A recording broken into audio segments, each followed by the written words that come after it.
challenge. Hello ladies and gentlemen, welcome back to Manly Hanley's channel. I'm your host Manly Hanley, and today I have a tale of a unique challenge that was bestowed upon me. A student of mine jokingly tasked me with an unusual undertaking, one that would surely test my strength and courage. What was that undertaking? To create a metal concept album around the idea of a dandelion. Having never delved into the genre of metal before, I was petrified, but I decided to dive in headfirst. However, I added extra limitations to the endeavor. And also because if it sucks really, really bad, I can just blame it on those limitations, not my skills. You know, it's a nice scapegoat. Number 1, use only one guitar. Number 2, use only one bass. I only have one bass. I mean, there wasn't really a limitation, but more the fact that I only have one bass, sadly. But you know what they say. It's the thought that counts. Number 3, use only one microphone. This is a crappy old USB microphone, so crappy it needs duct tape to hold it together. And last but not least, number 4, use this computer for the rest of the work. That means I can't use any of this stuff around me. No actual amplifiers, no actual drums, no actual keyboards, and no actual... Whoa, what is this?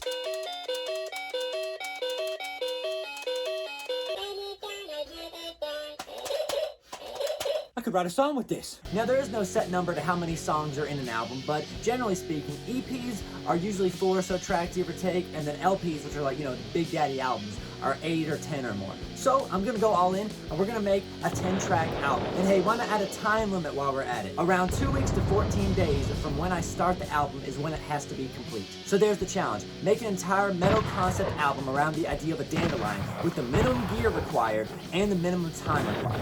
A couple things before I show you the process of how it all happened. We'll be implementing Logic Pro X on a MacBook Air, and I'm using the default amp/presets that come with it. There are no third-party plugins being used. Any drums you're hearing is Logic's drummer feature, where a drum track is created based on the tempo of a project. You can change the drum kit, alter the tone of the drums, and adjust the types of beats played with varying parameters from loud to soft, simple to complex, and differing presets of the kick and snare pattern. Again, the drums are not me playing, it's the computer. While I would love to play drums on every single track, and it would have provided much more control over what and how things were being played, as well as more nuance on mixing and playing the drums, this project is one of speed and efficiency, so the quicker we can do it, the better. I am playing on the guitars and bass though, that's me you hear and sing, and I may be tapping a little bit, making some MIDI keyboard sounds. With all that out of the way, let's go back to the very first day of working on this project and see how I got through this album from beginning to end.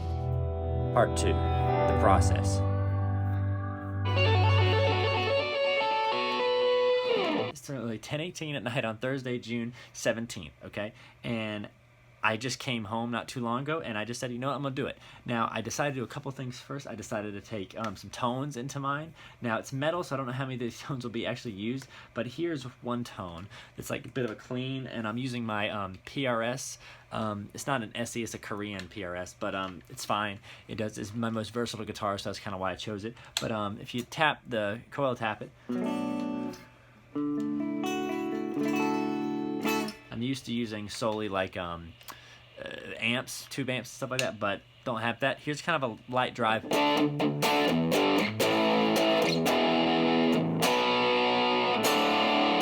Don't really like that. The overdriven lead sounds kind of good because it's got a little bit of delay on it. This sounds kind of decent.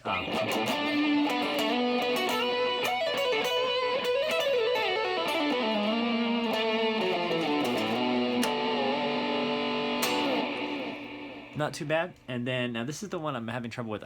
For a metal album, none of those tones are metal, so I'm trying my hardest to find a metal-like tone.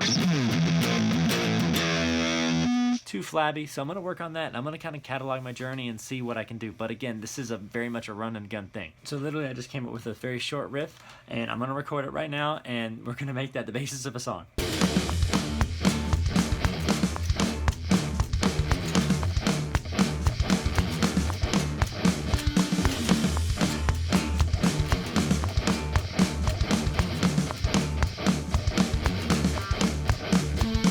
This is like a chorus bit, I think, and then I have pretty much the rest of the track done. So, yep.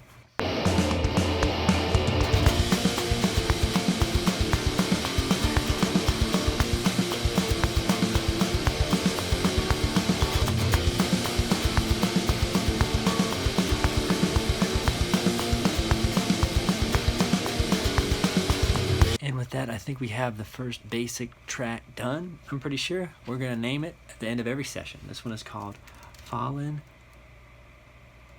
flowers, falling flowers. Why not? Everything will be flower related. So we got it. Good night. It's 11:24. I'm done. Good night. So quick thing, sorry I did not see you for the making of track 2. I actually made it pretty quick, and it was a very short song, so I figured tonight, about 10:40 at night, I figured I'd go ahead and make a track that's a bit longer, kind of inspired by One. It's definitely nowhere near like One by Metallica, and I'm trying some different things with it. I think I already have a chord progression. I wrote a bit of one last night, kind of a basic feel for how I want to approach a song, and we're gonna just kind of go through the process of doing this. So this is actually song 3. So 3 songs in 2 days, not bad progress. So hopefully by maybe the next couple days I can finish the whole project and then work on vocals one day, which is gonna be a completely different story. I'm doing a little something different with this tone. Instead of just doing one mono guitar track, I figured I'd start off with a stereo one. So I have basically just my guitar right here going into 2 different buses, and those buses have basically different setups for different things. Got some reverb going, a bit of a different sound, but maybe trying something a little different. It's still gonna be metal in the metal realm, but maybe a different kind of metal. So yeah, we're gonna go with this and see what happens.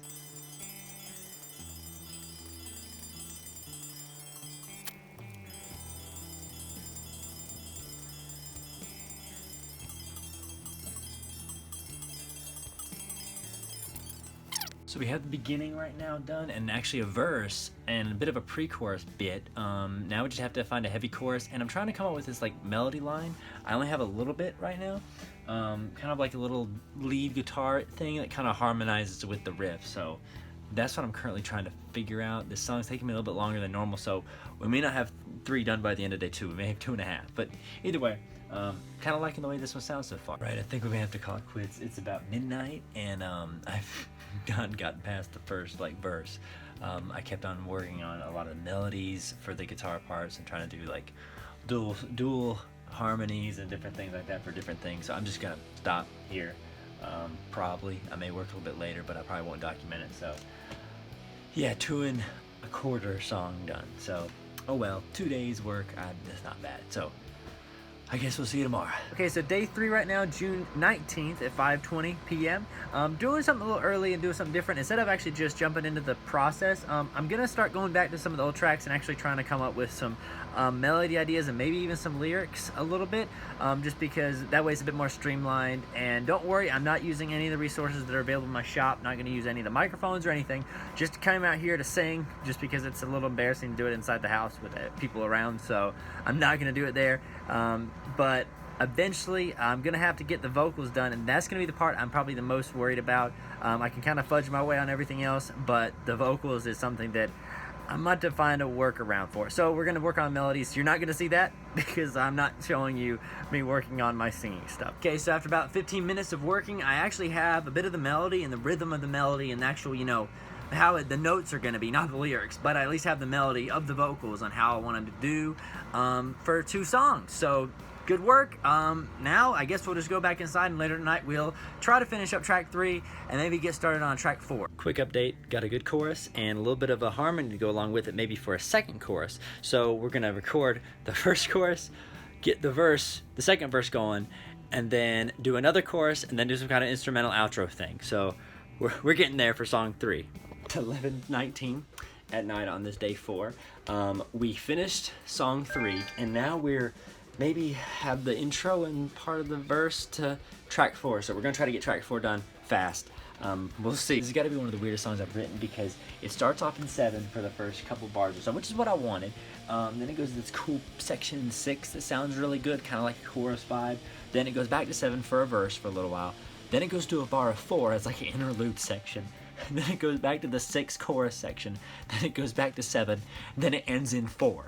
But that's only 2 minutes long. So I don't know what else I'm supposed to add. Oh my gosh, this is a weird song. I don't know what key it's in. C minor-ish, something. I don't know. Okay, so 12:49. I think I'm gonna call it a stopping point on track 4. I don't know if I'm done yet with it or not. It's only like 2 minutes, 2.5 minutes or so.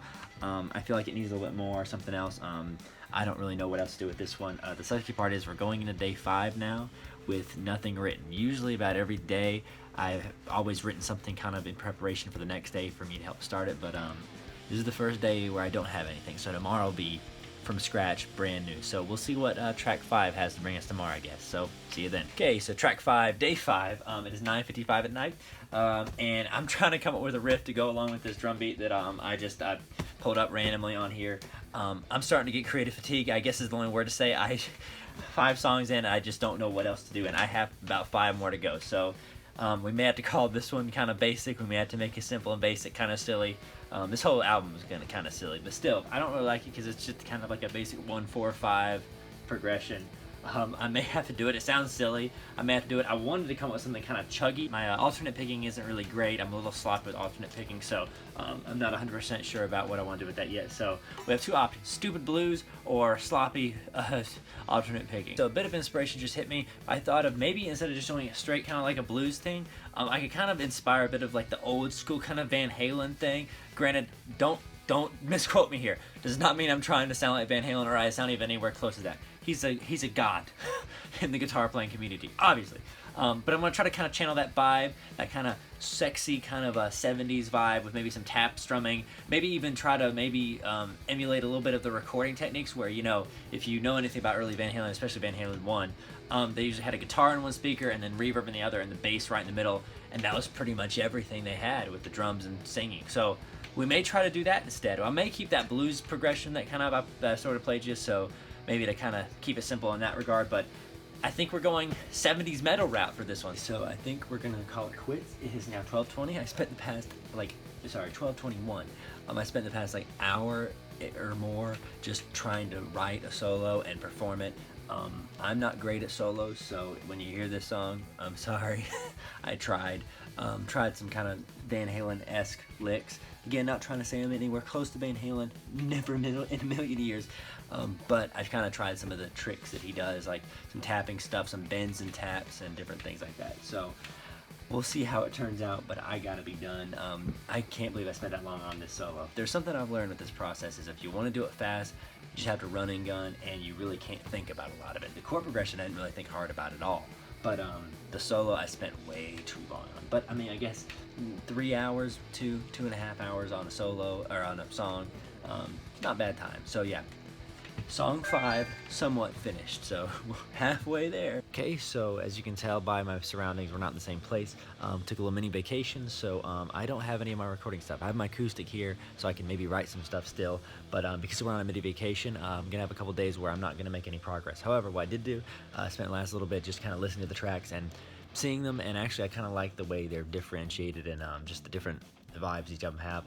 Quick rundown of each of the times, because I kind of like how long each of the tracks are. Not only are they varied in kind of sound, they're also varied in length.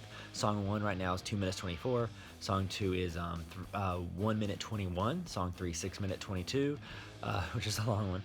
Song 4 is 2 minutes 19 seconds, and song 5 is 4 minutes and 16 seconds. So kind of like the varied song length right now, but have a couple days off, thankfully, because my brain was having creative difficulties coming up with more stuff. But anyway, we'll see what tomorrow holds. Maybe I'll write something different, because again, the goal of this is to write full album in as little time as I possibly can, with as little preparation. So we'll see what we can do. I may make some drum beats just on there, just so I can have some ideas, maybe some strong song structure. So we'll see. All right, see you tomorrow. Okay, so this is day 8. We're in bed.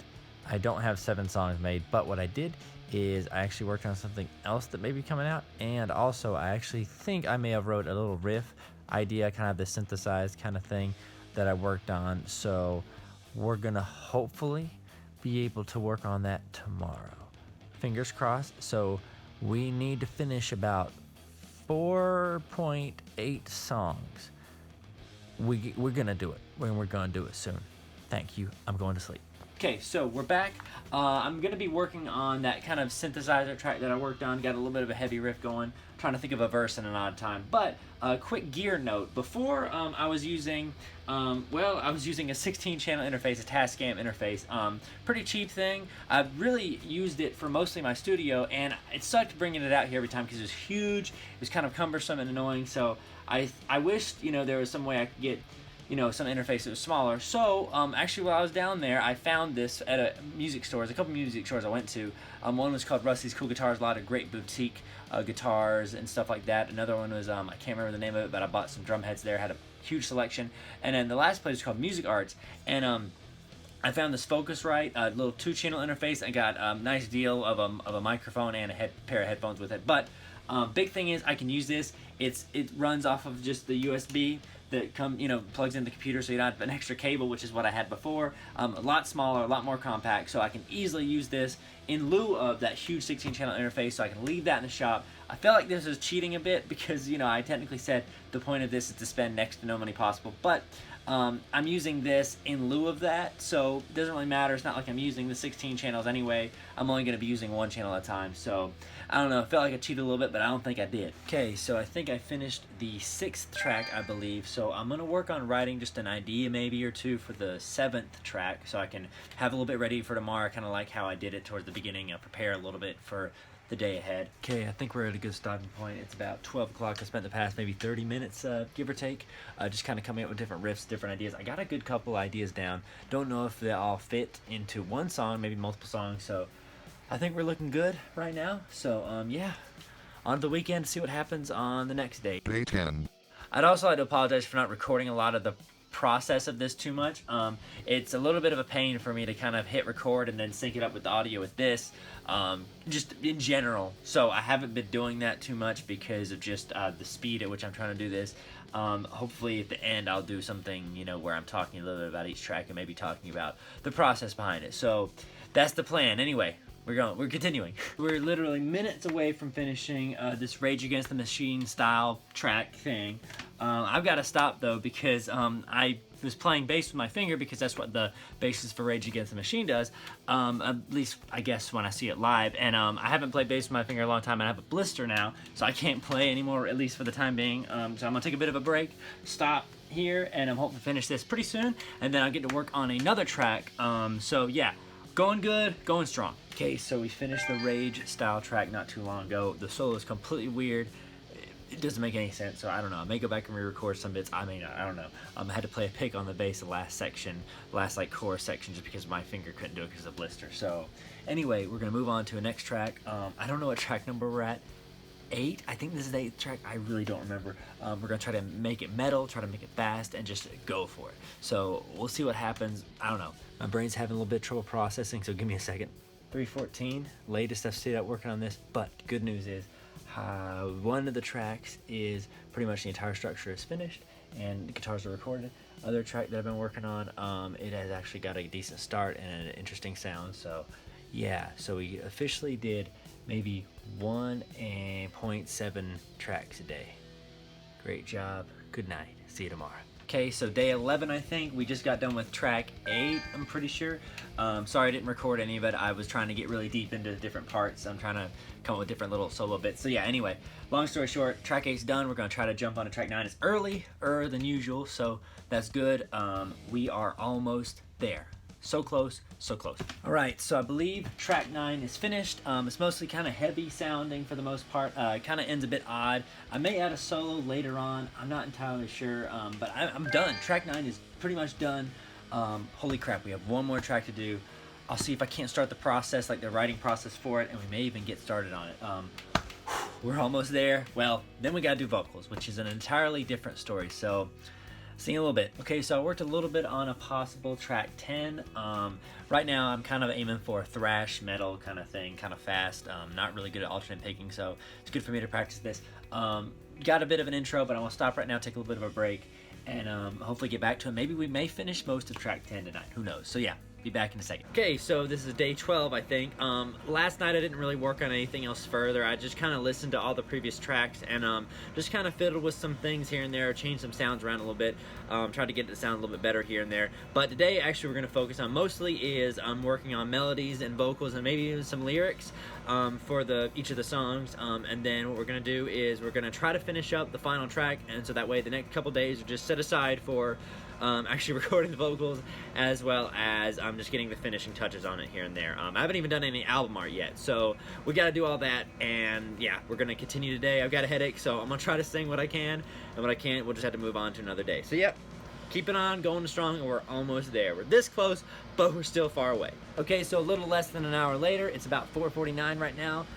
We actually have melodies for pretty much every song. Not 100% on everything, but I have melodies and the basic rhythm of everything. So now, I guess it's time to work on lyrics. We still have track 10 to do, so I'm not entirely certain on how I want to do that yet. So yeah, anyway, on to the lyrics and stuff. I don't think I've shared this before, but I hate writing lyrics. Because first of all, when you're doing the melody and you're coming up with that, I don't really come up with words usually in the melody. If they are, they don't really make any sense. For example, the song I was trying to work on, there's a line in the verse that I just randomly said was, "There's nothing but a time to re."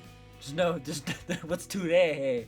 So I've got to figure out words that go with that melody and that beat, and you know, fit with the accented syllables and all that stuff, and I hate doing that. And then you gotta come up with something that makes some semblance of sense, and it's taking me so freaking long. I can't stay. I hate doing it.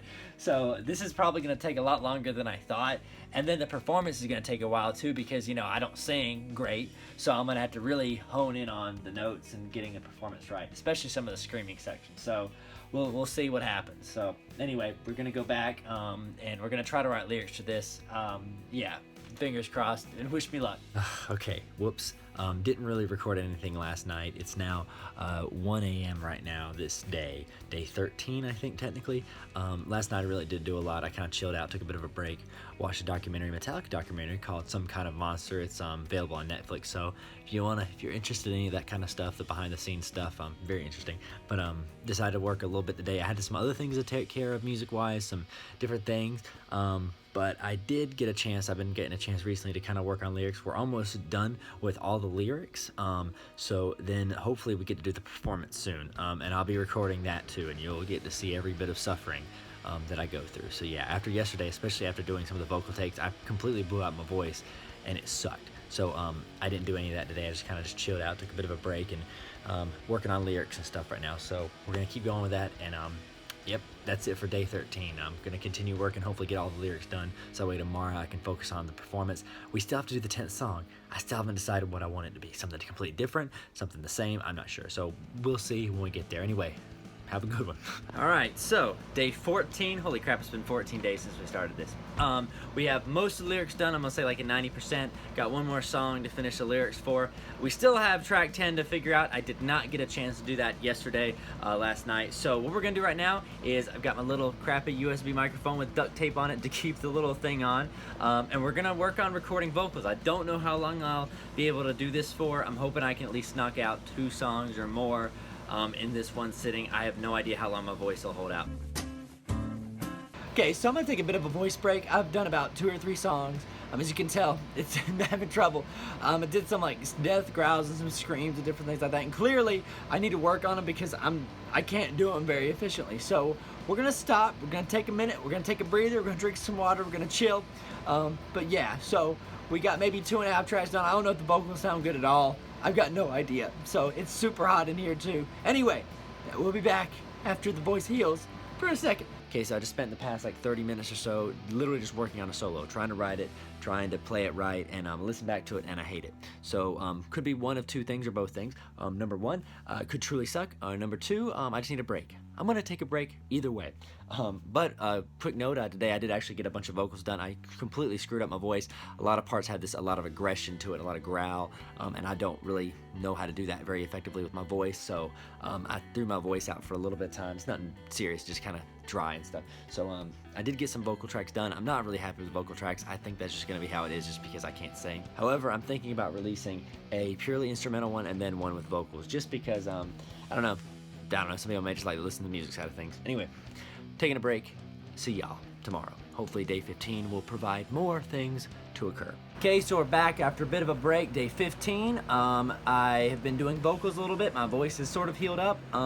We're so close. I actually mixed a little bit last night, redid some things sound-wise, and I'm actually liking it. So we're gonna keep going. We're gonna keep recording vocals until my voice gives out again. But I think we're almost done. I'm gonna try to finish up all the vocals today if I can try my hardest to. And I'm also going to see if I can't try to make track 10. Okay. It may be an instrumental track. I may make it a little different sounding. I'm not quite sure what I want to do with it, but I want it to be different, just because I want to have a little bit of a change of pace of things, and also that'll save my voice and also save me some time in the long run. So, yep, we're gonna keep going with vocals. Day 15. Wow, I'm gonna try to get this done as soon as I can so I can get it out there. Oh my gosh, I think we just finished every single vocal take on each song. Oh my gosh, I'm pretty sure all 9 songs are done. Now I know what you're saying, you got a 10th song to do. I'm gonna do the 10th song, don't worry about that. I'm just saying, holy crap, we did it. Oh, it's not great, but there's some decent moments in it that are like, whoo. But anyway, oh my gosh. Oh, okay, so 10th song. All right, I'm gonna make it an instrumental, like probably less than 1 minute track. It'll just be some kind of little guitar thing. That's it. It's probably gonna be chill. No more singing. I'm done with singing. Anyway, holy crap, we're this close, baby. We're this close. Oh, dude. Victory lap. All right, we got 10 tracks, baby. I'm gonna count them just to prove them to you. 1, 2, 3, 4, 5, 6, 7, 8, 9, 10. We done. So now we just have some album art to work on, which I've got a plan for as well. The plan was to simply make a lion, draw a line in the middle with the name Dan up top. That's it. However, I went through a couple different iterations of drawing the line in pencil, trying to get a basic idea of how I was going to draw it, which I haven't drawn in a long time, so it's a little bit hard for me to do that. So I was getting a little frustrated, so I just said, screw it, I'm going to go straight into it doing with crayons. And I did that because really I wanted this album art to look kind of like a child did, like literally a 5-year-old kid. Somebody told a 5-year-old kid to say, draw a lion and put the name Dan above it and see what would happen, okay? So I tried it a couple different ways. I tried like 3 or 4 different options, as you can see here, of different variations, really the same image, but they ended up yielding slightly different results. Sometimes the line would be like, a little longer, taller, shorter, skinnier, long, all sorts of different things. But I still wasn't satisfied with it. So what I did is I actually went online. There's an actual, if you type in Microsoft Paint, because that's kind of what I envisioned in my head, like a Microsoft Paint drawing of a lion. And I just went online, typed in Microsoft Paint online, did it on there really quick, and I actually liked it. First time doing it was fine. I did some image editing with it to kind of make the colors look a little different. But that was it. It's literally done like a Microsoft Paint style program. So even though these artworks you're seeing right here don't make it in the final, album, it's still good because it kind of gave me proof of concept. And hey, I got some drawings of lions now that I can use at some point in time for something. I don't know. So that's it. Part 3, the results. All right, we're back in the future, and we're going to be discussing each track and going into how I wrote it, as well as some different things about the process of the lyrics and different things like that. And we're going to be going in the order at which the album is actually presented that you see. So we're not going to be going through the order that was previous in the video. So track 5, the 5th track I made, may not be the 5th track of the album, if that makes any sense. So I'm going to be going in order that the album is given to you in. So let's start with song 1, Falling for a Flower. The work in progress title for this song was Falling Flowers, so not too much of a change there. So this song's in drop D. There's not a lot of craziness going on in terms of the guitar parts. Mostly it's power chords and things like that. The chorus does have an interesting part in it, so I'll go through that. I'll kind of play through part of the song. The beginning, which is this, is very easy.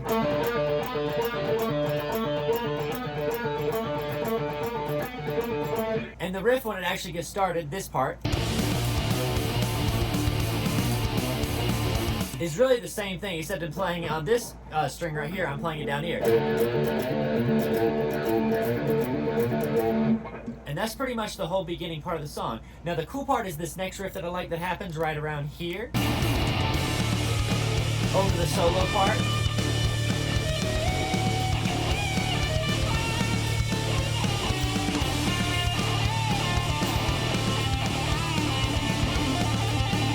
And into the verse as well. I really like this little riff.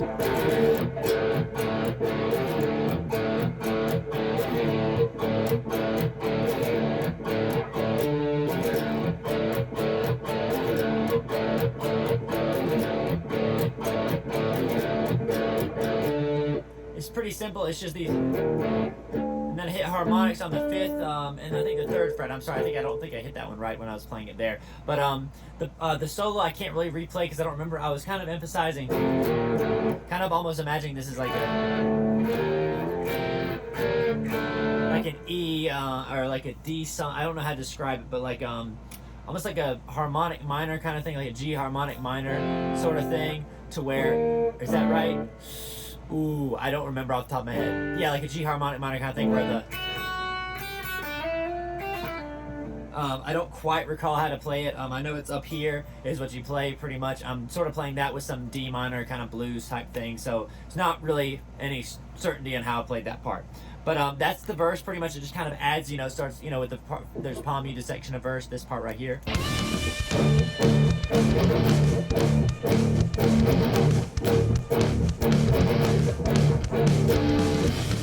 Then it just kind of adds an intensity later on with like open parts, like as you can hear right here, there's a little guitar in the background that kind of goes a little bit open.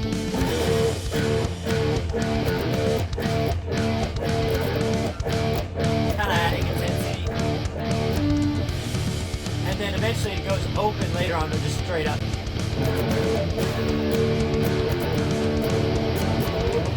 Now I do a basic slide into the chorus, and at this point, I figured the chorus kind of would be a little bit more uplifting, and I tried something a little different. I kind of just came up with this riff really quick, as you can see in the video. So nothing super fancy in terms of what's going on, but I did really like the chord progression of it. Let's listen to it first, and I'll kind of play along with it.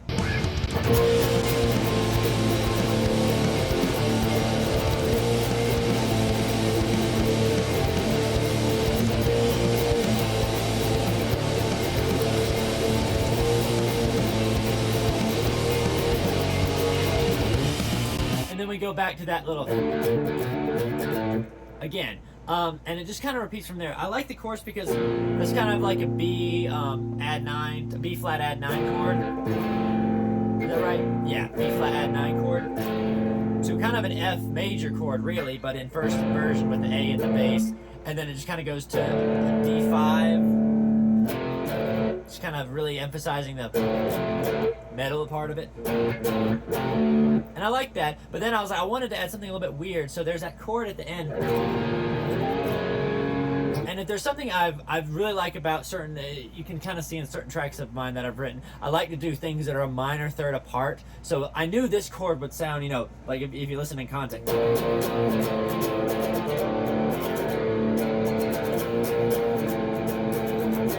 And I was like, that sounds cool, kind of weird. And so usually I just go a minor third, up or down. And I thought it sounded cool. Technically, it's an E flat, not with the add 9 or whatever.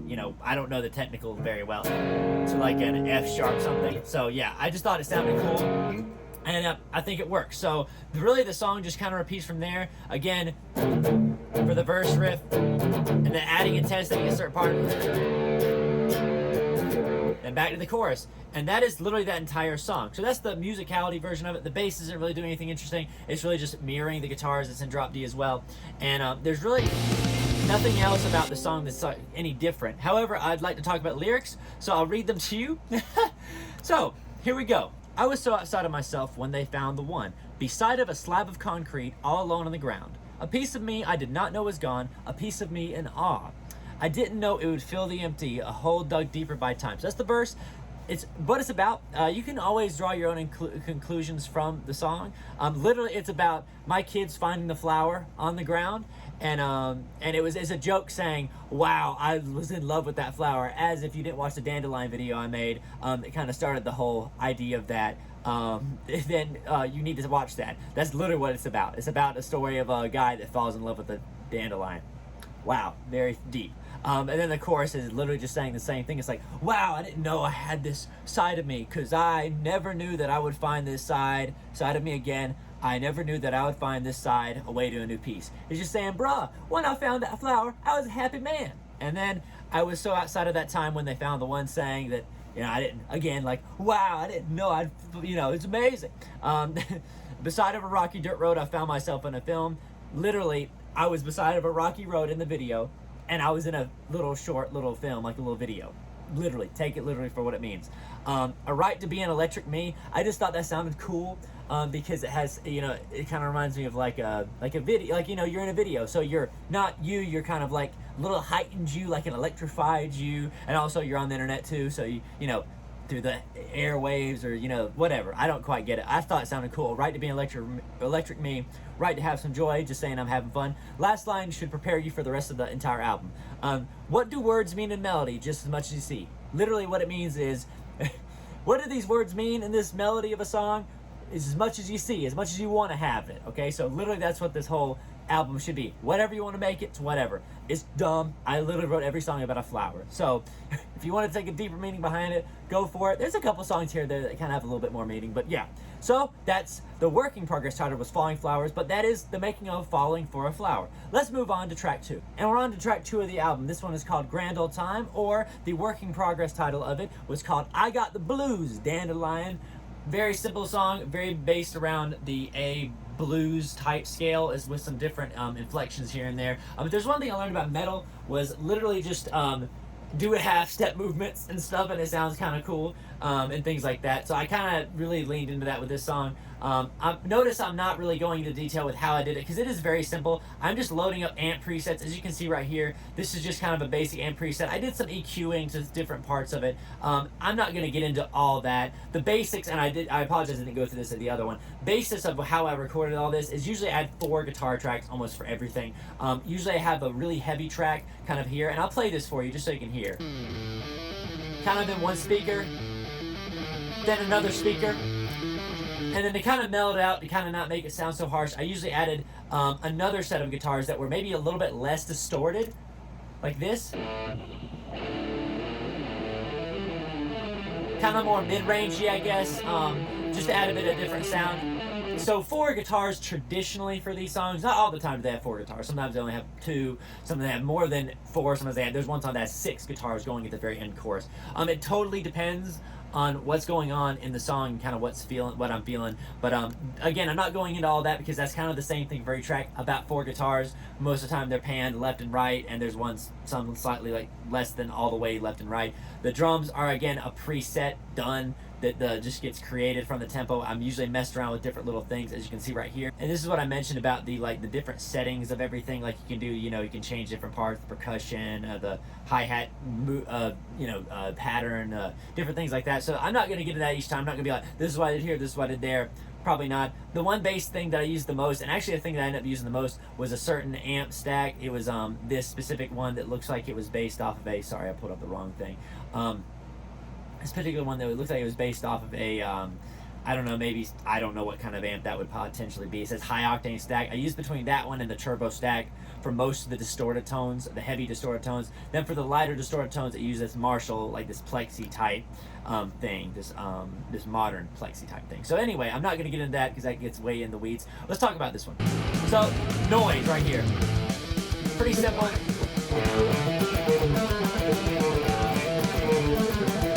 A minor blues. That was the cool part. 4 up to the sharp 4 or flat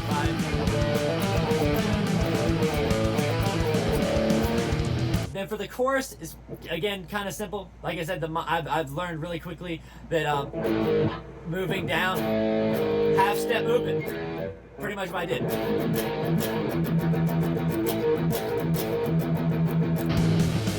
That's pretty much it. At one point I think I do this. Hold on.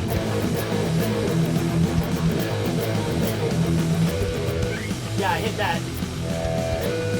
No, on the harmonic.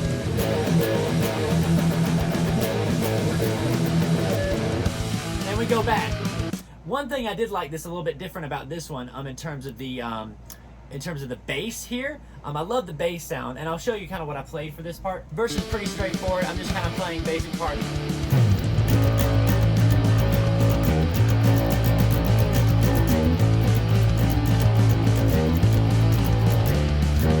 Playing the rest of the song pretty straight.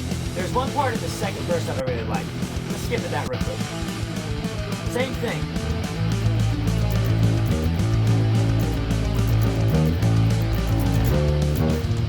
Go off to octave.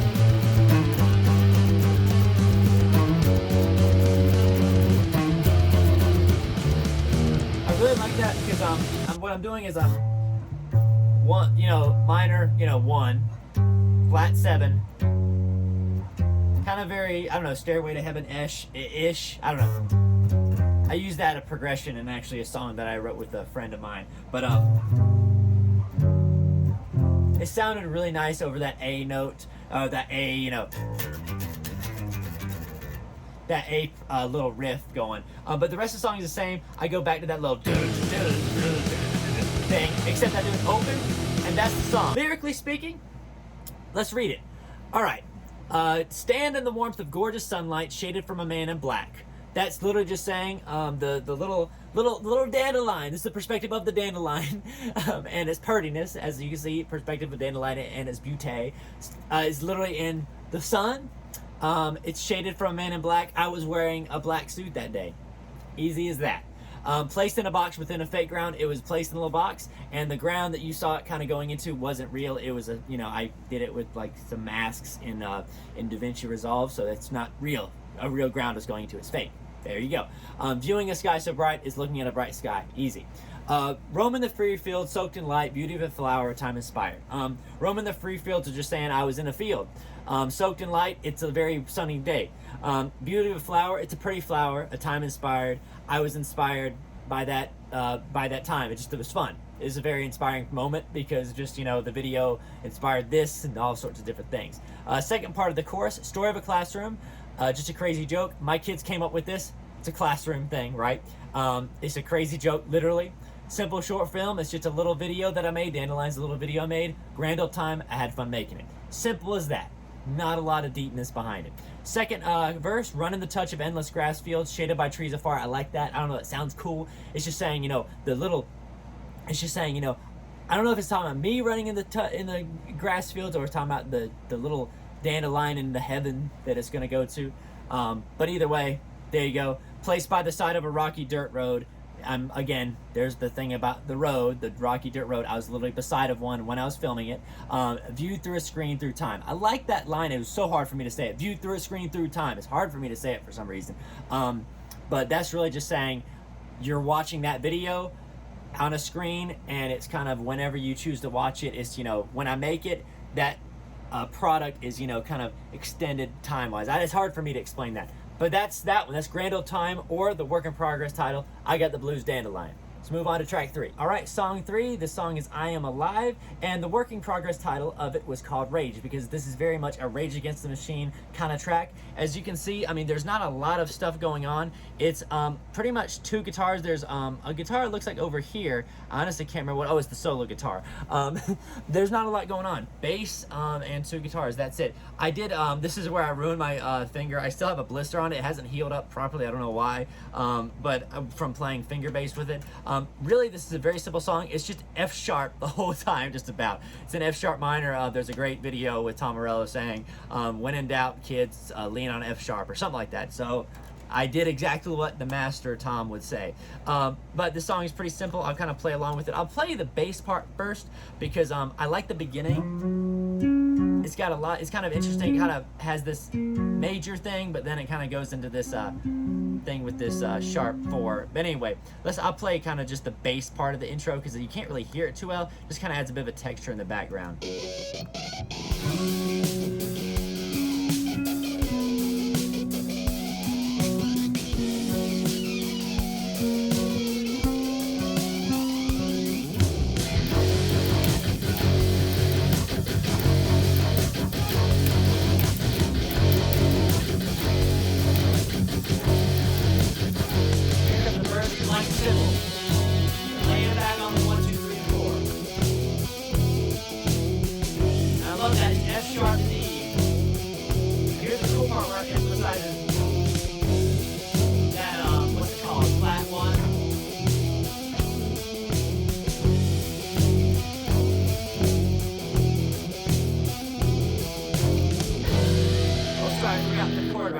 What is that chord? Hold on. What's an E? I'm sorry, it's an E right there. Then it hits the E again. Walk up 1 fret, F, and then hit that E. Here's where I move my finger. See that? I still can't do it very well. E, B flat A. Again, the idea of just saying half step motion.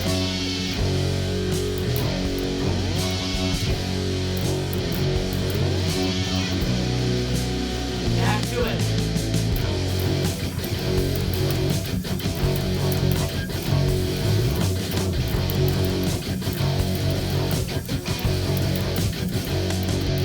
And really the whole song is just a repeat from that point in time.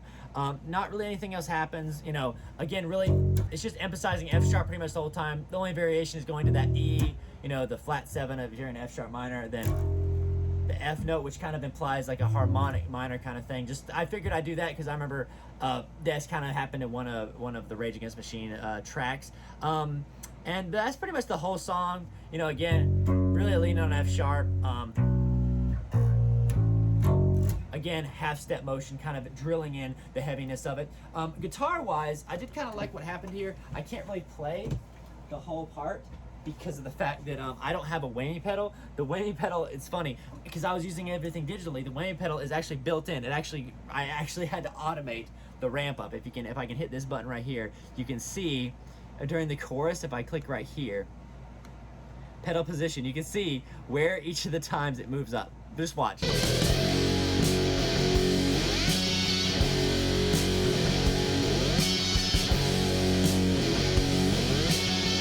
So I wasn't actually performing that little whammy motion. So sorry, people that were thinking I might have been performing that. But it's a very simple song, very simple to play. I'll quickly play along a little bit of it because I actually really like the verse. But really, like I said, the intro is literally just this. With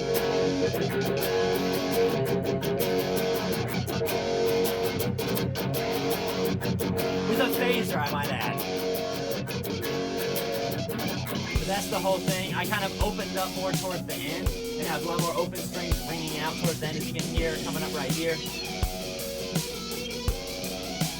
So instead of just chugging, I get that open bit. And it's pretty straight.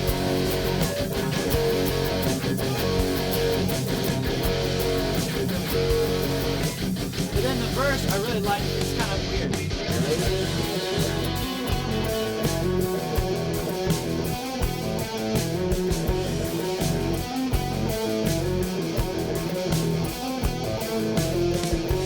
Something around there, I don't quite recall every part of it, but it's that.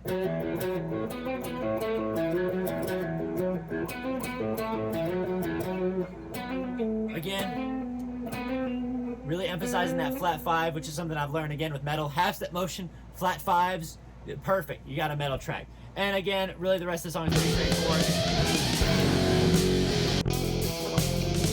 Get that E note, and you really play along with the bass. F, then you go. And again, I can't do the wave part, so sorry about that. And you really hold down low E notes, so you're playing the low 5th right there on those other chords.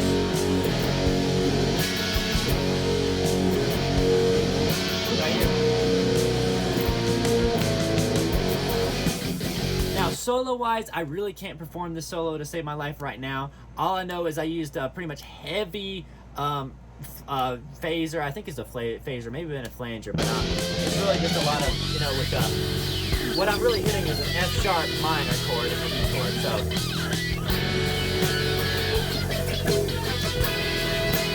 and right here I had to get something out to scratch. That's really all I'm doing. So if you do that, have some effect on it, sounds just fine. The rest of the song kind of repeats from there, plays out the chorus. That's really the whole song. Now, lyrically about this song, I don't know what it's about. I tried to kind of piece it together in my head and be like, well, what could this possibly be about? But this is the one song that I don't have a perfect meaning. I kind of don't know if I took it seriously, but I had a rhythm for how it was going to go. I was like, da-na-na-na-na-na, da-da-da-da-da. Da-da-da-da-da-da-da, and I could not find enough words to kind of fit with that, so this is what I came up with. Foreign mothers holding harmless discussions. The foreign mothers ain't afraid. I've repeated the afraid, I think. I don't know if I did that in the final part or not. Bands of brothers singing 70 new songs. The bands of brothers won't obey.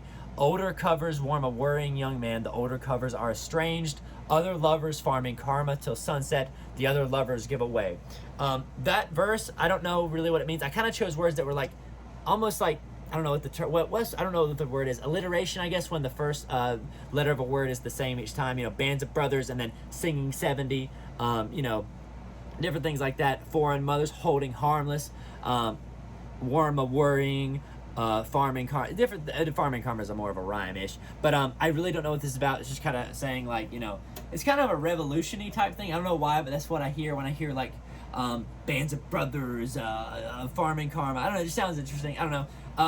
the little pre-chorus section where I hit the E to the F, you know, there's a time of day that you see it. That's the time of day that's here and now. Really just kind of ad-libbed that, and I liked it. Just saying, like, you know, you see this happening, is right here, baby, right here and now. I am alive, I'll provide, I will decide, I'm gonna break onto the side of new variety. Don't know what that means, just sounds cool. You can say a flower's alive, a flower provides nutrients and air, and it decides if it's gonna grow or not, and it's gonna break out and become different types of flowers. There you go, perfect. And then I'm alive, I'll provide, I will decide, burn out onto the new side of a society, just saying that it's on the edge of, you know, a city. I don't really know what that means. It just sounds cool. Second verse, the naysayers say there's nothing for humanity. Again, using those nay, say, there's nothing, ends in S's. The naysayers are afraid. Future viewers see with 20/20 vision. The future viewers do obey. Shattered shutters from the tremors of new waves. The shattered shutters ain't estranged. Newer takers still the karma till daybreak. That's hard to say. Newer takers. That's really hard to say. The newer takers take away, and then you just say the same thing again. And the rest of the song just repeats itself from there. I don't know what I was trying to say with this song, but that's really it. That is pretty much how I did and wrote and came up with, you know, the concepts behind the song, I Am Alive, or the work in progress title, Rage. There's song 3, baby. All right, on to song 4 of the album. This one is called Daffodils, and that's actually the original name. It was too, the work in progress name. However, I didn't know how to spell daffodils. I thought it was spelled differently. I thought it had a funky, cool spelling, but I guess I was wrong. It's just daffodils. Okay, so this is probably the weirdest song I've written because of just how many different meter changes there are in this. I don't know why. Every now and then, just something like, I want to make a song that's just entirely confusing to count and stuff. So I did. The beginning of the song is in 7, so I'm gonna play it right here. And I'll explain this noise in a second. So 1, 2, 3, 4, 5, 6, 7. 1, 2, 3, 4, 5, 6, 7. 1, 2, 3, 4, 5, 6, 7. Then it's 6. It's really fun. Here's the chords of that.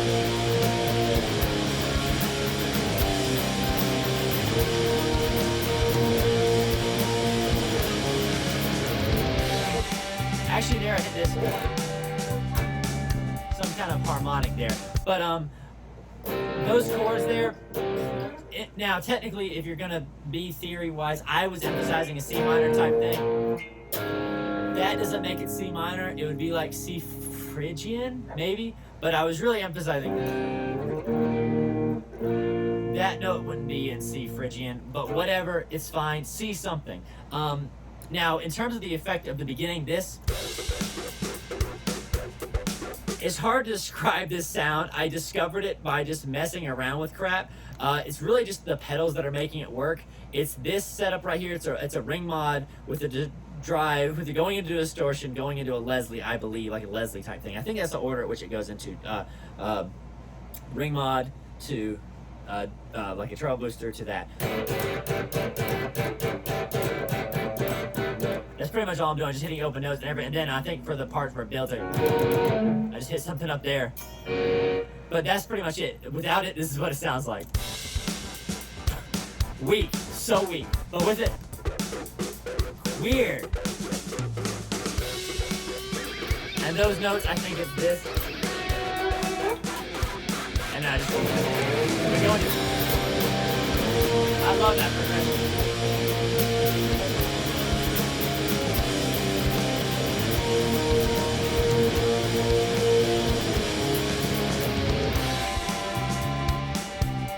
Now, that's the chorus, okay, that's in 6. So we just went from 7, the thing, to it's in 6, right? And this little cool kind of incubus music, kind of what I was inspired by, really. Now we go into the verse, which is in 7. Now, the verse I have to, again, explain. Again, kind of emphasizing that, like I mentioned about how I played the, that C sharp chord in there, which really doesn't make a C minor. That's why in the video you may, I think I say, I don't know what key this is in, because I generally don't know what key this is in. The bass is really odd with this, especially there's a lot of weird sections with this. Let me quickly tune. This bass is tuned to drop D in this song, but I love to play this verse because it is so weird.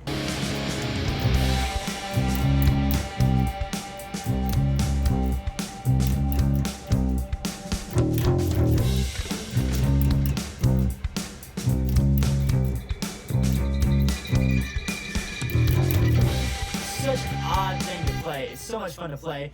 And then the pre-chorus, if it wasn't weird enough counting to 7 to 6 to 7, it's in 4. And I hold the C out, and I'm kind of playing it. Because I got basically playing this. Then where do we go? Back to 6.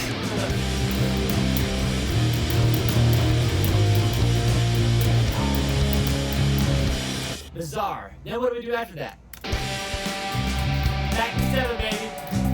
So weird.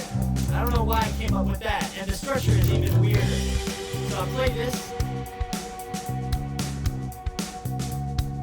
And after a verse round, we go back to this. You know? Oh, and there's a little scratchy things there. We go to the chorus.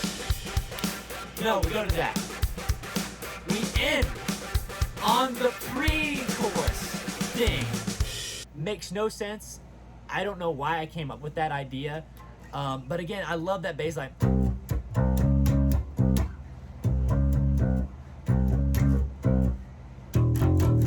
Again, not really sure what I'm emphasizing. I'm emphasizing C as the home. Technically, if you're analyzing notes, C Phrygian, I guess. But yeah, I love that to death. So that's pretty much that one. I really can't go into the guitars. Like I said, I played the riff for you, really, but the guitar is really just a lot of harmonics in random places and a lot of delay with the harmonics as well. Nothing too specific. I literally just did quite random. There was no emphasis with key with the guitars. I literally just played whatever came to mind. If you want to analyze it, you can. I don't know what the point of it was. The one thing I did know is right here, I hit an A in the guitar. Went over the C in the bass. A is not really a note that exists in the key of C, really anything, I don't think, unless you're a C major or something like that. So, not 100% sure what the key is or anything. The lyrics for this are a bit odd as usual. I don't know why I keep on saying like, oh, this is an odd one. They're all odd. They're about flowers. This is literally about a daffodil. I asked my mom about daffodils because I think she used to, my grandma used to do flowers, and she probably knows, my mom knows a little bit from that, and I think she just knows about flowers just because she does. So I kind of took some notes about it. She said they're yellow, they're blue in the spring, they don't stay out very long, they got little bulbs. So I was like, all right, I'm gonna write it from the perspective of daffodil. So the daffodil, he said, I wanted to say I won't last a day because he won't stay out very long. All right. I wanted to stay, but I won't be here again. Again, he wanted to stay around, but he couldn't. His nature's to fade, but you won't see. You know, he's gonna be fading away. He ain't gonna be lasting forever. You know, but you won't see it though. Sad. My nature's to fade, but that's just me. Just saying, that's how it is, B. I don't know why, I was originally gonna do like scratch vocals, like but I decided not to. There's something above me, there's something above the sky, there's something beyond me, there's something beyond this field. Just saying that, you know, there's something else for a flower to live, man. There's something more. There's more to life of a flower than you know. But that, I don't again know what that is really, besides just saying, again, perspective of a flower. There's something above me, there's something above this sky, dude. It's not just this field, man. There's something beyond it. That's kind of the idea of what I was wanting to say. Why there's a no, like a death growl, no, in the middle, don't know, just felt good to do it.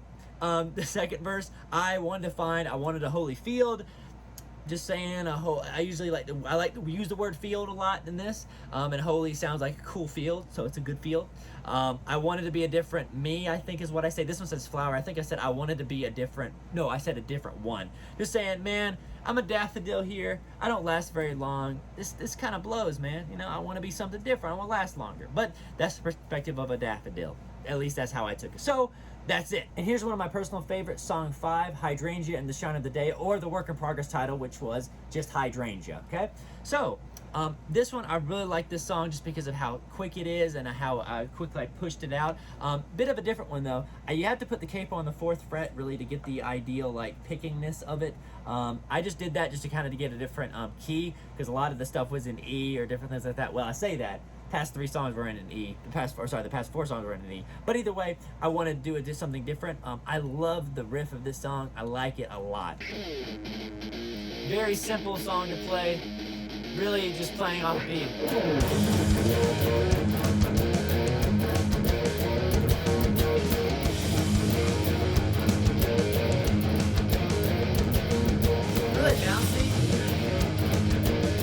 I'm actually required.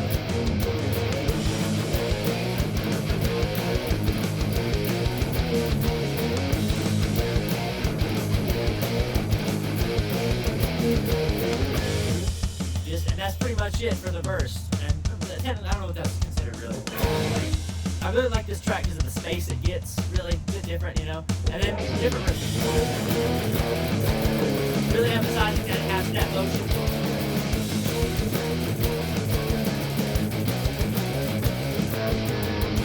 Key-wise, I just consider it like G sharp something.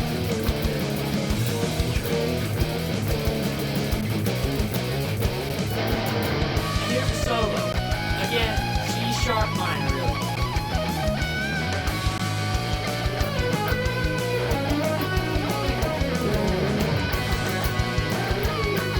I'm gonna try to play part of the solo if I can. I don't know how well I'm gonna be able to do that.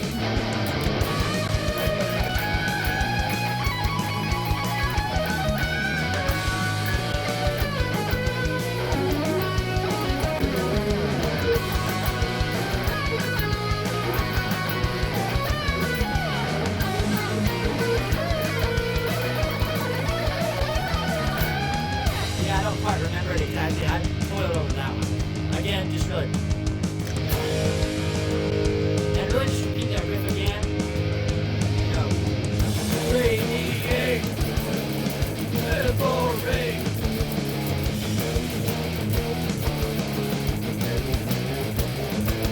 There was a guitar that was doing something slightly higher. Let me isolate it for you, just so if anybody really wants to figure it out, they can. I don't quite recall how it went. Yeah, it was this part right here. It's just this right here. Let me see if I can't figure it out.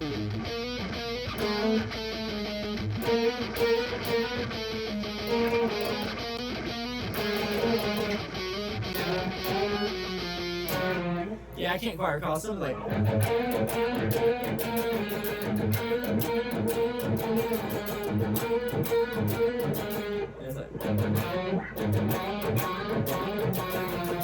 Something like that, not entirely sure. But then here comes the second solo after this little section right here. Really bluesy. I don't think it had this on here. Fun part.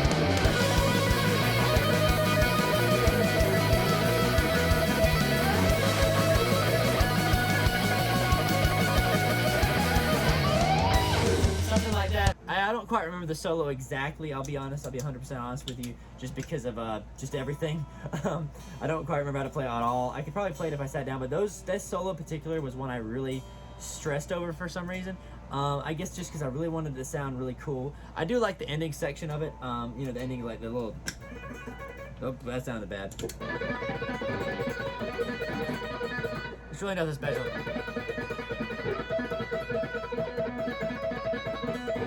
Pretty much it, just kind of hammering on different portions of it with your other hand. It's pretty easy to maintain. But and the end of the song is literally just, you know, this.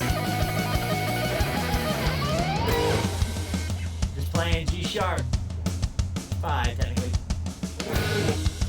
And that's pretty much the whole song. Lyrically speaking, this was really fun to make. And it's about hydrangeas, actually. Believe it or not, it's about hydrangeas. And a whole album about flowers and stuff. It's about hydrangeas. Yeah. This song, like I said, is literally about a hydrangea. So I will lyric it to you. So, your colors bring peace to me. Calm lives with your visage. Again, it's a pretty flower. You calm me down with your beauty. You stand from short to tall, necessitate the waters.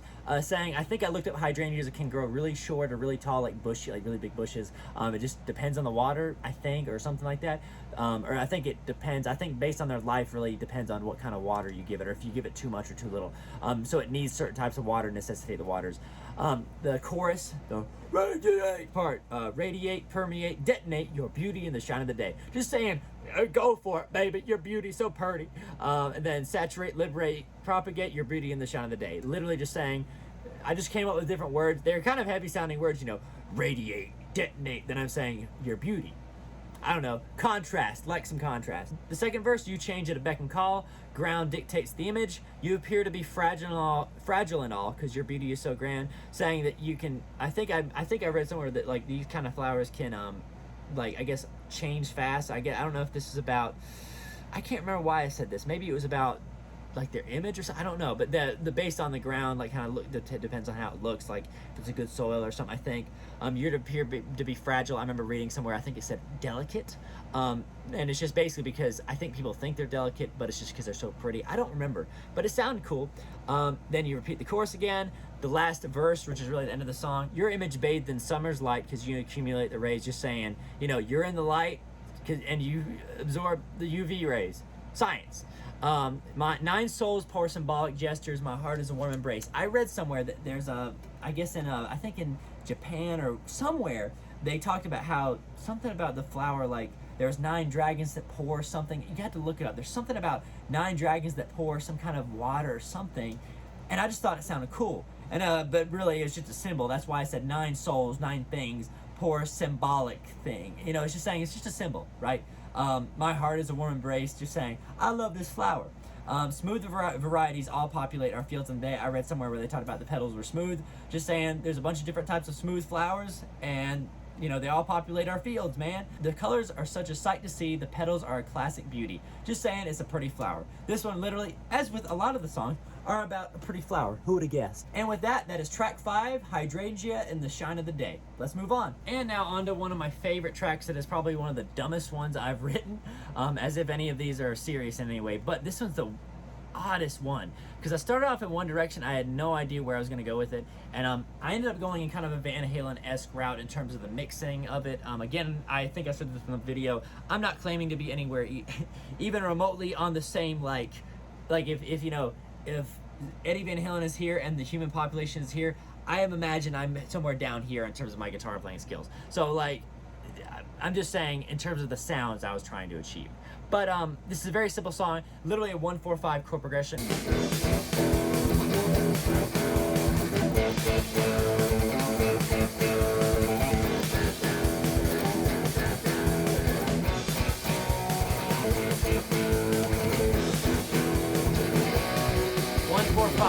The whole song is just a 1-4-5 chord progression.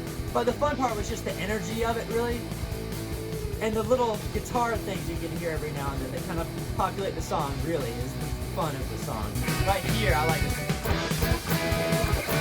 Really emphasizing the chord, kind of like almost that with that. Sorry.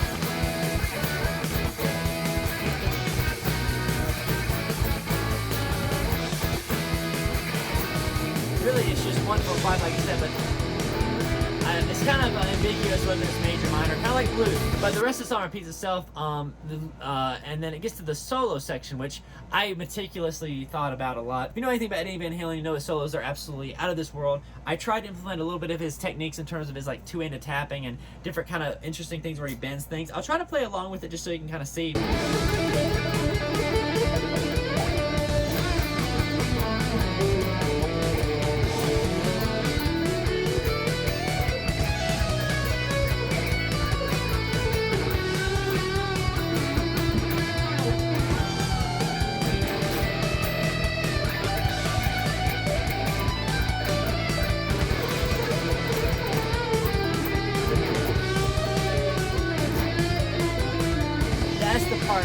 So much trouble with, because I don't remember what notes I hit exactly there. I don't remember what I bent it to, and whatever you bend it to is based off of whatever this does. Because if I bend it a half step,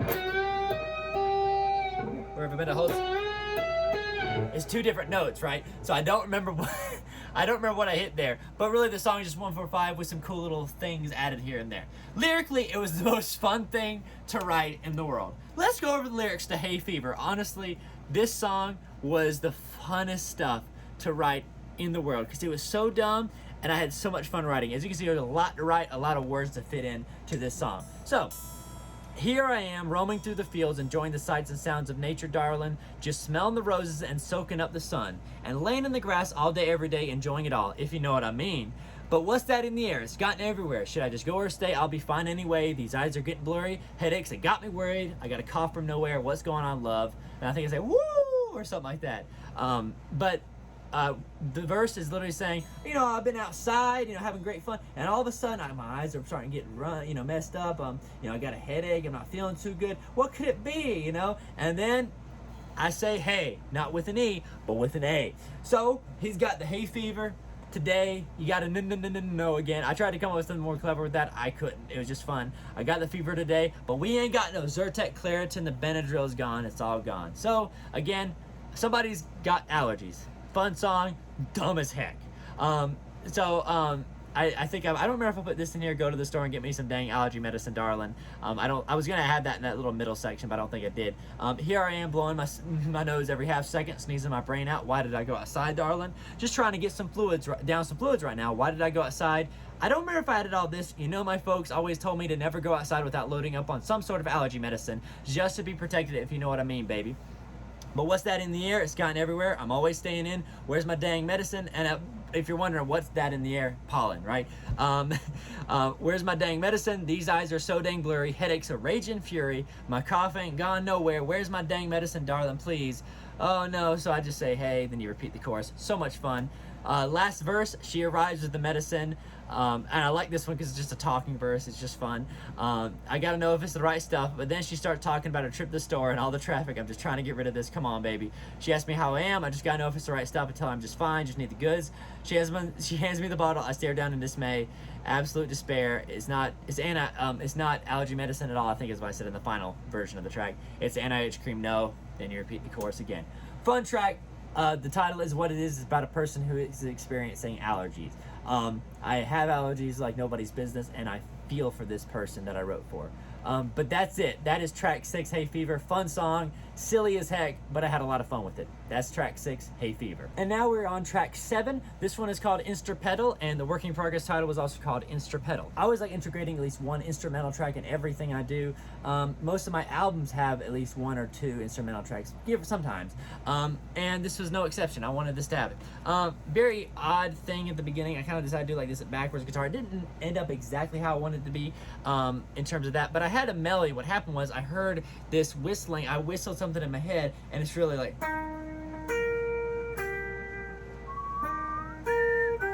That's what I heard. Just E flat, B flat to G, really simple major triad, and I decided to kind of build a song out of it. And I'll play along because I think I remember the riff. I think I remember that part. So we'll kind of just let it play for a second, and we'll play along.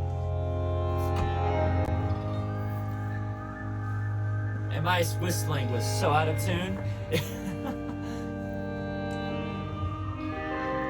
There's that. I'm playing in C minor, by the way.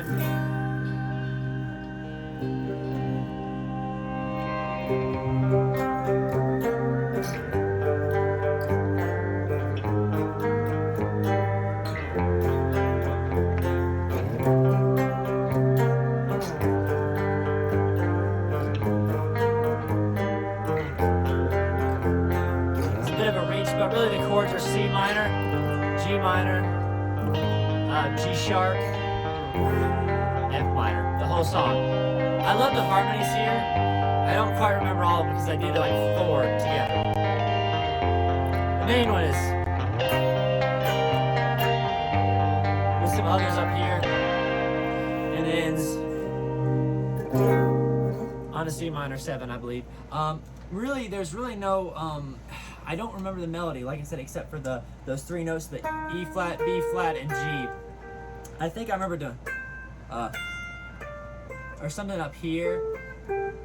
I don't quite recall, but that's really it for that one. No lyrics for this one, so this one is a short one. Kind of always like to put my instrumentals in the middle of an album and also towards the end too. But that's it for track 7, Instrumental. Nothing really else to talk about with that one. Backwards guitar, kind of not happy too much with the mix of it all. But that happens every now and then.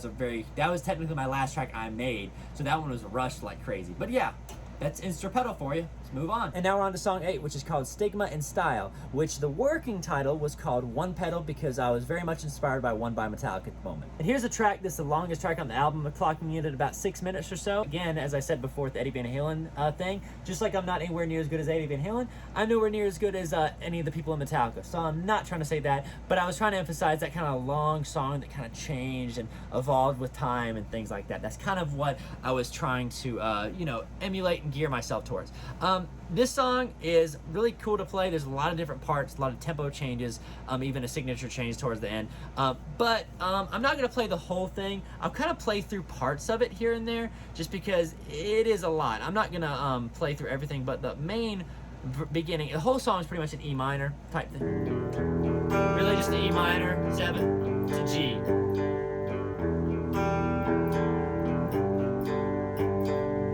Pretty much that's the whole thing right there. So again, one guitar is going, another's, and together they sounded really cool. I really liked it. And then it goes into this other interesting section. Now, while I can't quite place together every note I'm playing here, I know kind of the basic chords I'm trying to emulate. C major 7 to G over B to like an A minor 9, whatever. And then the build-up, which is one of my favorite things, is this really cool thing I love. This really B minor to C to D to that B D sharp. Oh my God, D sharp over B to E minor. Love that. Yeah, I don't quite remember the exact guitar part as the leads are going on, but again, I'm just really just playing a G over B, so like a C to a D to a D sharp over B. Really just emphasizing that E minor feel, and then we lead back to the verse riff, which is really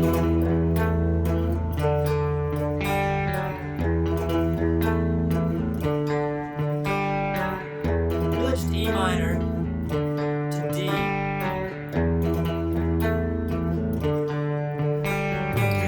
A with the E minor chord and a G in there with the D major chord, but that's okay. I'm not considering that too big of a deal. And then we get to the pre-chorus, which is really cool to play. Very simple.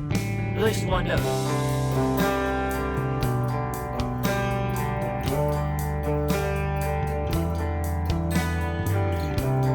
Super fun.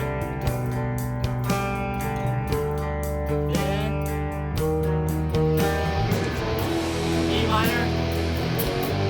Slide up to G, D, E5, or B. So the second time around with that B, we slide up to a E flat or D sharp. Kind of emphasize it, emphasize that third B. Now there's a guitar. There is a guitar that's playing a slight melody. There's one guitar that's he's playing that, but there's another guitar that goes.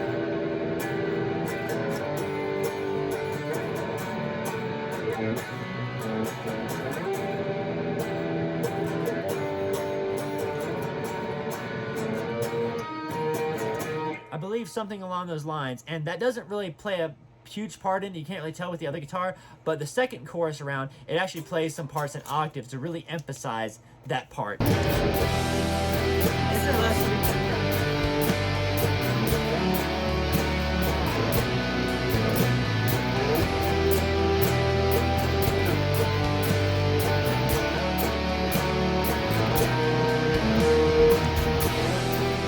I love like it felt very Metallica-esque in terms of like just kind of just the vibe of it. I don't know, like almost Unforgiven or something like that. I don't know. Then we end on this E minor, this huge E minor. Then what happens? Tempo change. And bass comes in. Here's the bass part. Really simple.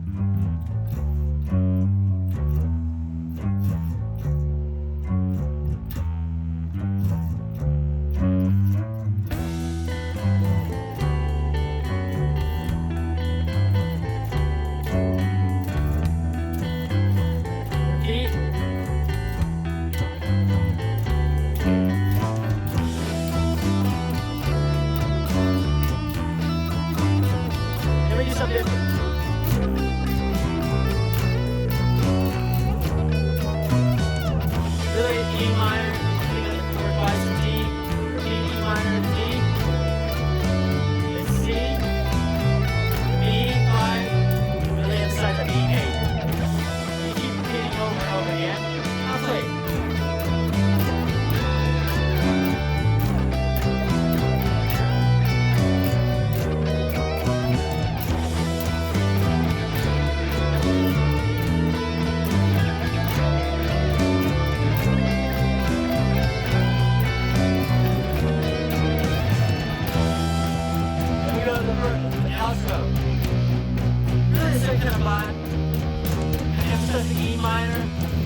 kind of just play that out with a nice drum fill.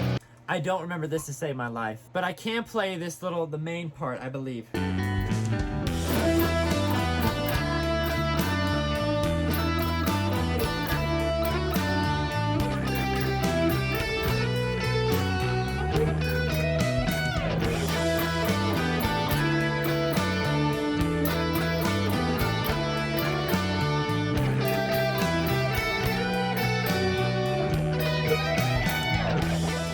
And really just playing along with the chords, kind of emphasizing it. Remember that part? Yeah, I don't quite remember that exact part, but that's pretty much it. It's a lot of harmony parts to this song. This song took me a long time, not because of the length, well, because of the length of the song, but also because of just the amount of different parts that were playing along. It's really fun to make, though. Those harmonies were challenging because I had to really try to think about different things. Try not to just harmonize in fifths, which is kind of easy because, you know, I've been taught to try not to harmonize in fifths. But yeah, that's pretty much it for that song. I mean, that's it. And now let's read you the lyrics of Stigma and Style, or One Petal. This was, the idea with this was just literally to write facts about petals, like about flower petals. So I tried to do that. A strong attractor is functional, part of your state of anatomy, saying that, you know, flowers are made to attract bees. It's part of how they are, it's functional. You make yourself out of your own, part of a point of dichotomy, saying that a lot of flowers, you know, self-pollinate, and, you know, that's the point. They're supposed to be, there's not really a male or female flower, I don't think. I don't know. I remember that, and I like the word dichotomy, so I used it. It holds you to the ground, your friends all buzz around. It's really dumb. Your stem holds you to the ground, the bees are your friends, because they, you know. And then we go on to the chorus. There's a future inside of you. It's like a path from Stigma and Style, saying there's a future of flowers, and it comes from the Stigma and Style, which is part of a flower. That's it. And a Stigma and Style sounds cool together too. You radiate a gorgeous hue. It's like a light that comes from below. It's saying you're a pretty flower that's on the ground. Simple as that. There's the roots that cover the dark, that's like a hole that's deep as a mile, saying that there's a roots that are in the ground that cover the ground that's deep in the ground. You emanate the summer night in a song of immaculate glow, just saying you're in the beauty of the night, you know, just making it purty and all that stuff. Very straightforward stuff. Then we move on to verse 2, which is, again, kind of simple. A composition of symmetry from random events in chemistry, just saying how beautiful flowers are, how symmetrical they can be, just kind of just from just being out of the ground, you know, just how, it's just weird, it's just odd, you know, something that beautiful to come out of the ground, just, you know, it's just a fact of life, man. A combination of golden skies and a pure elation in my eyes, saying, you know, when the sky's right, everything's pretty, flowers look beautiful, I'm elated in my eyes. Then we go, it holds me to the ground, my friends all buzz around. I just didn't decide to use the word you. I just said that, again, kind of a perspective of a person who loves flowers, just saying, you know, this flower really grounds me to the world, man. And, you know, my friends are all like, yeah, go for it, son. I don't get it either. And then it repeats the chorus, and that's it. That's really the song, Stigma and Style. Lyrically, it's just about petals and stuff like that, and parts of flowers and ideas of it. Lyrically, it doesn't sound like it is, but it is. So that's track 8. We're almost done. Now move on to track 9. Song 9, Found. The working progress title of this song was called Petunia, because this is an album about flowers. Don't you get it by now? This is a really fun song to write, because I actually wrote it while I was on that mini vacation I was on, and I wrote this little keyboard thing with this preset, and I just thought it was so creepy. And I remember what I did is I put a distortion on it, and I kind of ramped up the distortion as it went along. Really, it's very simple. E, E, D, F, and I love that part right there when everything just gets turned off. All the parts just get muted immediately, and I love that, and you know something's about to go. And again, this is really the riff is that, just those same notes, but it's kind of just played slightly differently. So I'll kind of play along a little bit with this.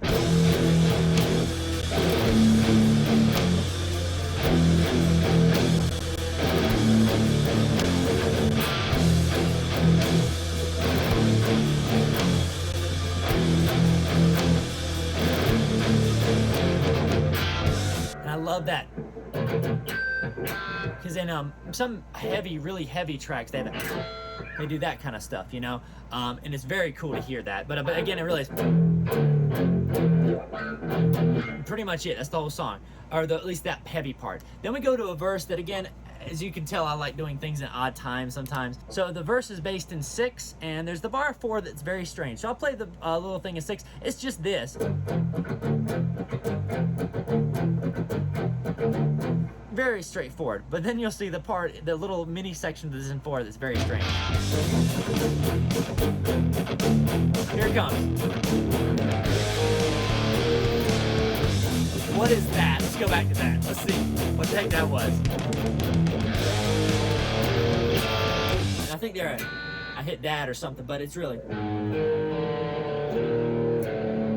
which really that is really supposed to lead you back to this chord as the 1 instead of really this being the 1. But either way, really odd. We're in drop D, so this is technically G sharp, C sharp, D.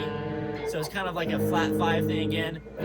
I just love hitting that anytime I'm in drop D. No matter what key I'm in, I like hitting that chord. And it just kind of repeats. The second time around, though, it plays it, or technically third time and fourth time it plays it. There's another guitar that kind of emphasizes this little bit of a chug of that. Hear that? I love that. I just love hearing that. It sounds just more chaos, really, with the open hi-hat going. Then we hit, then you just hit this chord, just build. And then the interesting part is most of this song is in like an E minor E feel, sort of, you know, that, especially that. You know, despite that, you know, but this is where it gets kind of interesting. I decided to do something in, again, with my theme of changing meters, I decided to do something in 6, but I decided to kind of change the key. And really emphasizing the dissonance, you know, that's a minor 1 away, whatever, half step away, and bending into it, just adding to the dissonance and chaos, then ending on that. And going back to that, love that. But really, that's the whole song, really. Then my favorite part is, you know, after we go back to the chorus, what do? We end with something super heavy. We go back to the intro part. Love that. I'm not really good at that. Not really good at that little alternate pick part, but that's really it. The drums do something quicker here. I don't really do anything different. There's the keys going in the background. The only thing I really do, I start opening it up just to kind of add more chaos. Adding more chaos, I'm bending the notes and making it sound even more crazy and out of tune.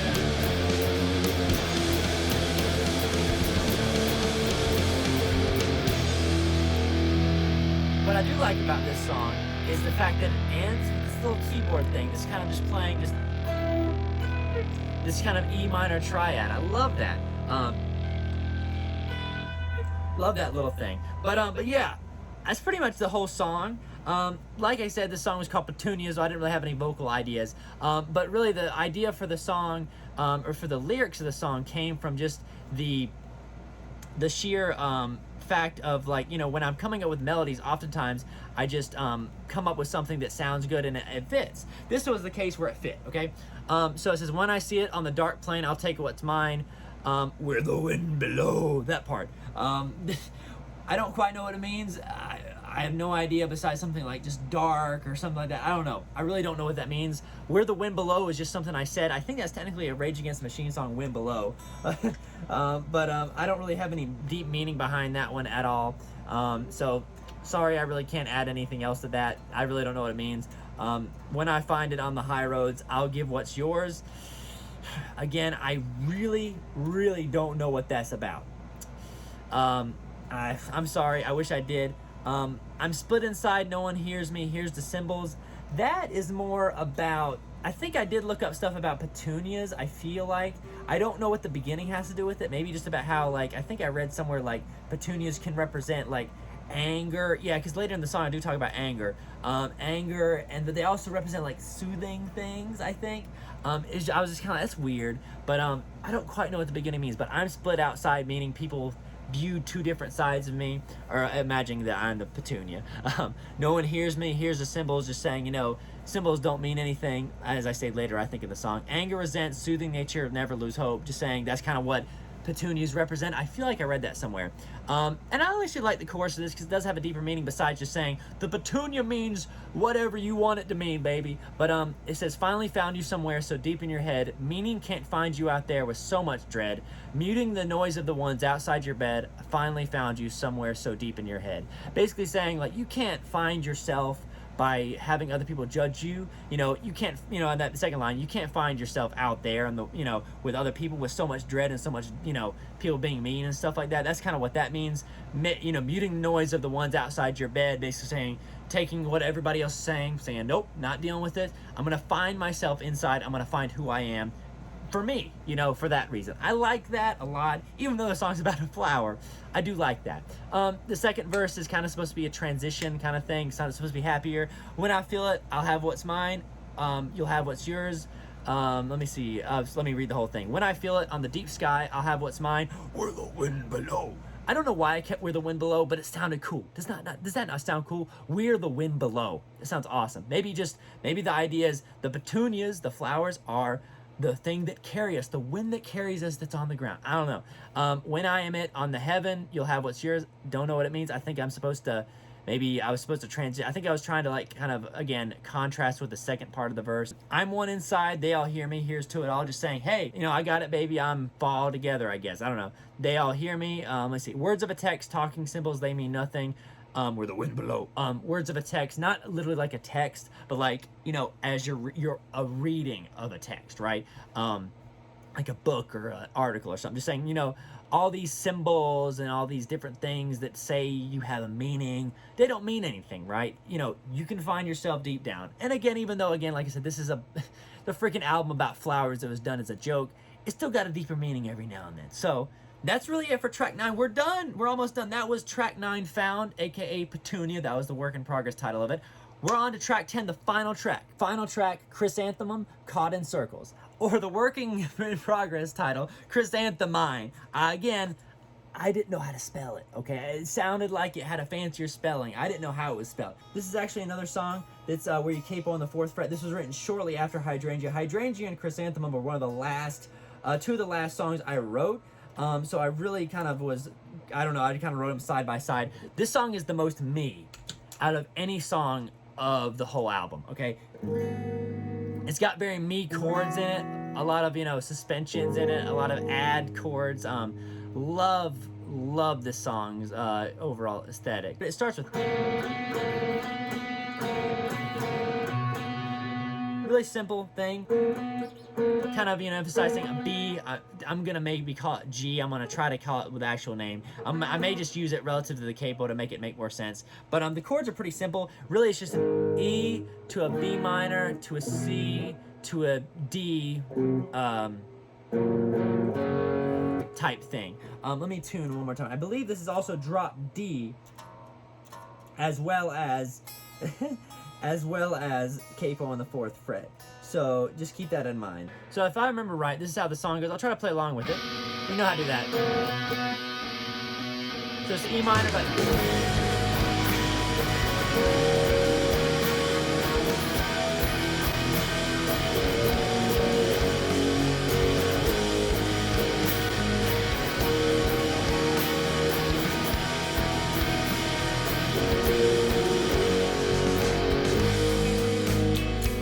love this verse chord progression. But that was pretty much the whole intro slash, which is actually the chorus, which is just, you know, like I said, E minor, B. I'll play this chorus kind of quietly. It's kind of like E minor 7 with 9 in there. I don't know what that's called. To like B minor 7 with, again, the E in there, to a C major 7, which is really just D major, D over F sharp to just a D5 power chord type thing. Again, I'm using it relative to the capo, so this is technically, you know, not in the key of E minor, it's in the key of G sharp minor, but you get the idea. The verse is very, I love the verse. Again, it's very me.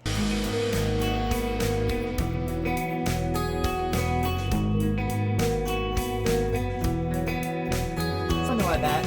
Really just E minor something to C.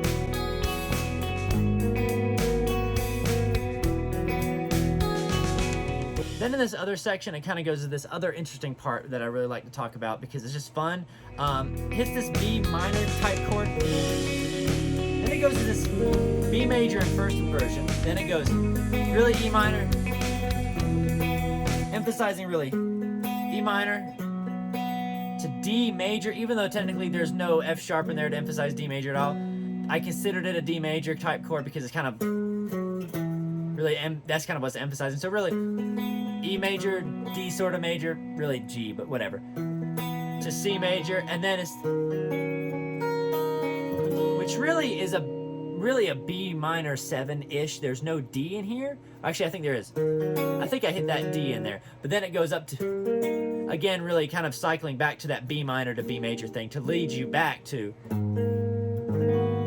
that E minor feel. Really, that's kind of what I really want. That I use this chord a lot, this type of this inversion chord, to kind of lead you back to that beginning part. Then it repeats that a couple times, and then it goes back to this cool part, as we know.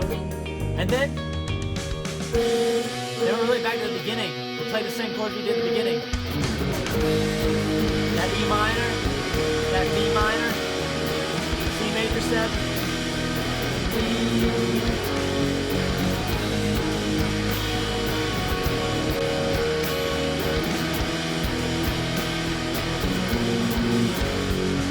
I love the solo, it's very simple.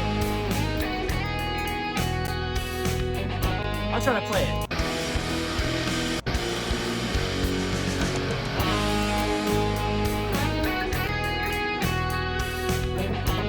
I think I played it with a capo.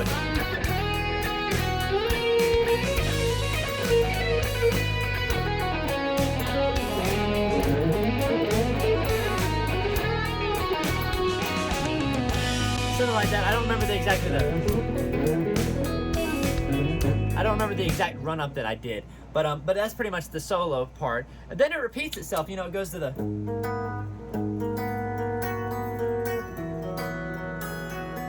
Then it just repeats that entire part again. The cool part I like about this part, though, that's very me. I say very me. I don't know how I sound and stuff like that, but like it kind of fakes you out a little bit right here. You're like, okay, I know what's gonna happen next. But what does it do? You think it's gonna go heavy immediately, but what it does, it kind of pulls it back.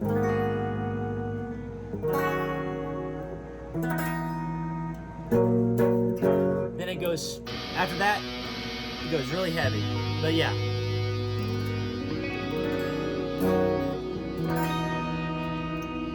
Then we build. Then we go heavy. So yeah, I love that because it kind of fakes you out a little bit. Kind of does something different, but this song isn't really as metal as I kind of thought it should be, but I kind of liked it because it's a different change of pace, and I figured the end of the album should be kind of something a little different. This, by the way, the bass is tuned to drop D, so that way I can hit certain low notes here and there that you can probably hear. I'm not going to play through the bass, because really it is just root notes. There's nothing too crazy going on right there. There's a little bit of a little thing going on, but it's nothing too crazy fancy. So now that we got the instrumental done, let's talk about the lyrics to this. Again, not a lot of meaning to this, but I guess the meaning I kind of took that I thought was kind of funny. When you love someone who loves chrysanthemums, that's literally the mindset that I went into doing this with. So let's read it together. I wanted to feel as if I were enough, because there's nothing but me and you. Limitless sense forever resides, a cultivated image of her I find. I wanted to feel as I were enough because there's nothing but me and you, saying, you know, I want to feel that I'm enough for this person that I love who also loves flowers. Because there's nothing but me and her, that's what I think, right? She has limitless sense that forever resides in her. There's an image of her that I find that's cultivated. I like the word cultivated. I stole it because, again, I looked up chrysanthemums and I saw the word cultivate and I used that and I thought it sounded cool. Besides, cultivated image of somebody just means, like, for me at least, it means like it's an image that I've worked on. It's an image that means something to me. I don't know. Second part of the first verse, I think I saw an hour of God, just like that name, because there's much more to life with her, just saying that life is great with her, just like, you know, an hour of a God would be, you know, heaven, right? Constantly feel forever resides a solace deep inside of me, I find, saying, you know, I'm happy with this person. This is a caught in circles. Again, I don't quite know what that means. Maybe just saying that I'm, you know, in the same cycle again, and it's fine. This guy doesn't seem to mind about it. This character doesn't. So they still ask that chorus. I don't quite know what it means, but it sounds cool. I'm caught in circles again. Sounds cool? I don't know. Then it goes to the second verse. She ran on a flight to Asia again. I looked up. Turns out chrysanthemums are big in Asia, I believe. So, or at least like in that kind of area of the world. So I used that word and it sounded cool. She ran on a flight to Asia. Sounds cool. Because it's there that exists because it's there that exists most variety. I think I remember reading that chrysanthemums are like, there's a bunch of different types in Asia, I think. Effortless sight forever resides, and imitated love you will not find. I didn't say the word imitated very well. I think I said imitative in the thing. I didn't say it great, but nonetheless, it just means like saying, she has sight beyond what I can imagine. Again, it's a love type thing. I don't know who this is about. This is just, again, really just a nothing song. It doesn't really mean anything. It's just saying, there's a love that you have for this lady who loves flowers. And, it's not imitated. It's true. She wanted to see the petals at home. She wanted to see the petals in Asia where they live, because there's nothing but me and you, calling back to the first part of the first verse. And then constantly feel forever resides, it's all that's deep inside of me. I find kind of again, like emphasizing from the first verse again, re-emphasizing that feeling that I'm happy inside here. We're good, man. So don't know what it means, but sounds cool. The chorus, I didn't want to change it because I like the idea. I'm caught in circles again. Sounds cool. But that's it.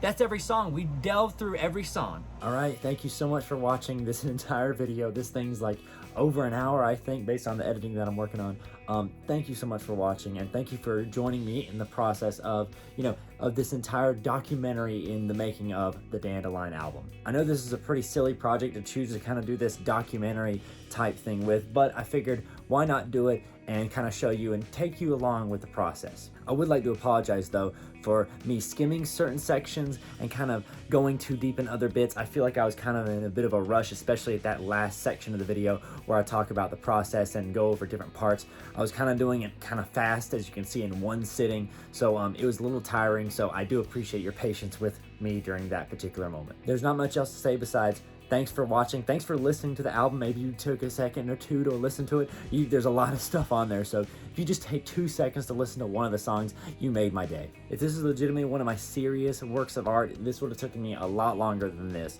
So this 2-week little experiment that I did is by no means indicative of the quality of work that I do, but if you want to see some of the other quality of work that I do that's a little bit worse in some areas, I think, you can listen to my 2016, 2017, 2018, or 2019 album that's on Spotify, Amazon Music, iTunes, Apple Music, all this stuff. So you can just check those out if you want to see some work that maybe took me a little bit longer. I don't know if it's better or not.